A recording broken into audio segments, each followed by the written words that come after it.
देख रहे हैं RBN न्यूज, जो पहुंचाए आप तक सच्ची खबरें। नमस्कार, आप देख रहे हैं RBN न्यूज 24/7। इस वक्त हम बदरपुर विधानसभा के सौरभ विहार में मौजूद हैं और जैसे कि नगर निगम चुनाव को अभी 6 महीने का समय हो गया है और हरिनगर वार्ड की अगर बात की जाए तो भारतीय जनता पार्टी की सबसे मजबूत सीट थी। यहीं से मेयर अनामिका जी जो है मेयर निगम पार्षद रहीं, मेयर बनी। उसके बावजूद भारतीय जनता पार्टी यहां से चुनाव हार गई। पूर्वांचल की मजबूत सीट माने जाने वाली और बीजेपी से पूर्वांचल का एक अच्छा लगाव इस वार्ड के अंदर देखा गया, लेकिन कहीं ना कहीं चुनाव के दौरान भारतीय जनता पार्टी से पूर्वांचल अलग नज़र आया। तो आज हमारे साथ बातचीत करने के लिए रणवीर राठौर जी मौजूद हैं, जो कि जिला में प्रवक्ता हैं किसान मोर्चा में भारतीय जनता पार्टी से। तो इनसे बात करेंगे और मौजूदा जो पार्षद हैं उनके काम से कितने संतुष्ट यहाँ के निवासी हैं वो भी हम इनसे बात करने का प्रयास करेंगे। सर, सबसे पहले स्वागत है आपका हमारे चैनल में। RBN 24 न्यूज़ का बहुत बहुत धन्यवाद। सर, पूर्वांचल की सबसे मजबूत सीट मानी जाती है ये वाली, लेकिन निगम चुनाव में देखा गया कि पूर्वांचल कहीं ना कहीं बीजेपी से नाराज़ यहाँ रहा या बीजेपी के खिलाफ नजर आया, ऐसा क्यों? हम लोग बाहर से आए हैं और हम लोगों को ये समझ नहीं पा रहे हैं कि अगर हमारे बीच का पार्षद होगा, विधायक होगा, MP होगा तो हमारी ज़्यादा सुनेगा, लेकिन हम अपनी ये रहते हैं कि हमारा है, हम क्यों नहीं पार्षद बन सकते, हम क्या नहीं कर सकते, और अपने ईगो पावर में हम गलत दिशा में मतदान करते हैं और उसका हमें खामियाजा बाद में भरना पड़ता है। सर, मुख्य कारण क्या रही? क्योंकि ये पूर्वांचल की सबसे मजबूत सीट थी और मिथिलेश जी, अनामिका जी कहीं ना कहीं पूर्वांचल के एक अच्छे खासे बड़े चेहरे माने जाते थे। तो क्या मुख्य वजह आपकी रही? क्या आप लोगों के अपनों ने कोई धोखा दिया आप लोगों को, या क्या कमी रही? क्यों आखिर आप लोगों को हार का मुँह देखना पड़ा? पार्टी के कुछ कार्यकर्ता थे जिन्होंने खुल के विरोध किया और कुछ लोग ऐसे थे जिन्होंने बिकाऊ सिस्टम पे चले गए और हम ज़्यादा वोट से अंतर से चुनाव नहीं हारे, थोड़े वोट के अंतर से हार गए। और कहीं ना कहीं जो कमजोरी है या वो मिथिलेश जी की तरफ से भी रही होगी कि अपने लोगों को मना नहीं पाई। अगर वो लोग समय पे मना लेते, पहले मना लेते, तो हमें हार का मुँह नहीं देखना पड़ता।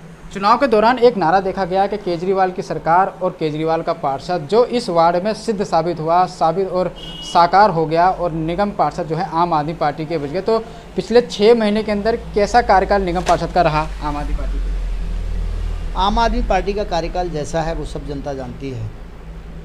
5 साल पूरे हो जाएंगे, एक बिल्डिंग का निर्माण पार्षद नहीं करा सकता है, और जो बिल्डिंगें बन गई हैं उनका सुचारू रूप से स्कूल प्राइमरी बन गया। अगर मिथिलेश जी होते या पार्षद बीजेपी का जो भी बनता तो अब तक चालू हो गया होता। मिथिलेश जी ने बहुत सारे काम कराए, जनता समझ नहीं पाई, अब जनता पछतावा करती तो कुछ नहीं हो सकता है। अच्छा सर, एक और चीज़ मैं आपसे पूछना चाहता हूँ। राजनीति की अगर बात करें तो भारतीय जनता पार्टी को कहीं ना कहीं मुस्लिम विरोधी माना जाता है। इस तरह की खबरें चल रही हैं या सोशल मीडिया प्लेटफॉर्म पर इस तरह की? ये लोगों की सोच है। भारतीय जनता पार्टी ने अगर राशन कार्ड दिल्ली में बने हैं, जो केंद्र ने राशन दिया, क्या मुसलमानों को नहीं दिया? क्या उज्ज्वला योजना के साथ सिलेंडर आए, मुसलमानों को नहीं दिया? क्या जो पेंशन बनती मुसलमानों को नहीं दी जाती? क्या सहकारी सहभागिता में क्या मुसलमानों का हक नहीं है? क्या मुसलमान दिल्ली पुलिस में नहीं है? क्या मुसलमान MCD में नहीं है? क्या मुसलमान सेंट्रल गवर्नमेंट में नहीं है?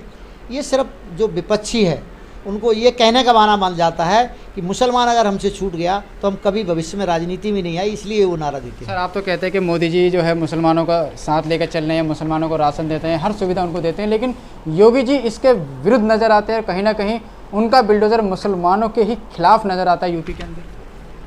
क्या विकास दुबे जो हुआ है वो मुसलमान था? अनिल दुजाना क्या मुसलमान है? अपराध मुसलमान करेगा तो दंड क्या हिंदू भरेगा? आप ये क्यों नहीं देखते कि मुसलमान अगर अपराध करता है, अगर उनके खिलाफ मुकदमा दर्ज ज़्यादा हैं तो उन पर कार्रवाई क्यों ना हो? क्या छोड़ दिया जाएगी? आप लाचार और मजबूर आदमी को मारते काटते रहो। योगी जी कर रहे, ठीक कर रहे। अगर ऐसा ही केंद्र सरकार कर दे तो आने वाले भविष्य में कोई अपराध करने से डरेंगे। सर, अरविंद केजरीवाल जी को सुप्रीम कोर्ट ने ट्रांसफ़र और पोस्टिंग के अधिकार दिए, जो 8 साल से केजरीवाल जिसके लिए लड़ाई कर रहे थे, और उनका 8 साल का संघर्ष को आपने 8 दिन में एक अध्यादेश से ख़त्म कर दिया। आप तो एक अध्यादेश लेके आ गए सुप्रीम कोर्ट के खिलाफ जाके। दिल्ली में जब से सरकार बनी और आज तक कई CM रहे, चाहे वो शीला दीक्षित रही हों, चाहे शीला दीक्षित रही हैं, सुषमा स्वराज रही हैं, मदन लाल खुराना जी रहे, साहिब सिंह वर्मा जी रहे, यादव जी रहे, और जो भी मदन लाल खुराना जी भी रहे, तब भी सरकार कांग्रेस की थी, तो क्या अधिकार थे? नहीं थे। ये केंद्र शासित प्रदेश है और केंद्र शासित प्रदेश का जो रूल नियम है उसी के हिसाब से सरकार चलेगी। तो सर सुप्रीम कोर्ट ने जो फैसला दिया वो भी तो कुछ सोच समझ के दिया होगा।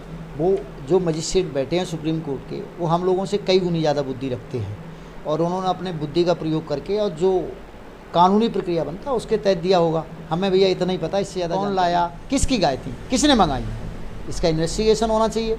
ये पुलिस पार्ट है और पुलिस अगर इस मामले पर तहकीकात करती है तो दूध का दूध और पानी का पानी हो जाएगा। सर मुस्लिम समुदाय को वो जो गोडाउन है वो किराए पे दिया था, ऐसी बातें भी आ रही हैं। सर मुझे पर्याप्त जानकारी नहीं है। किराए पे दिलाने वाली एक सीढ़ी थी, एक ने दूसरे को, दूसरे ने तीसरी को। मिथिलेश का न प्लॉट था, ना मिथिलेश ने किराए पे दिया।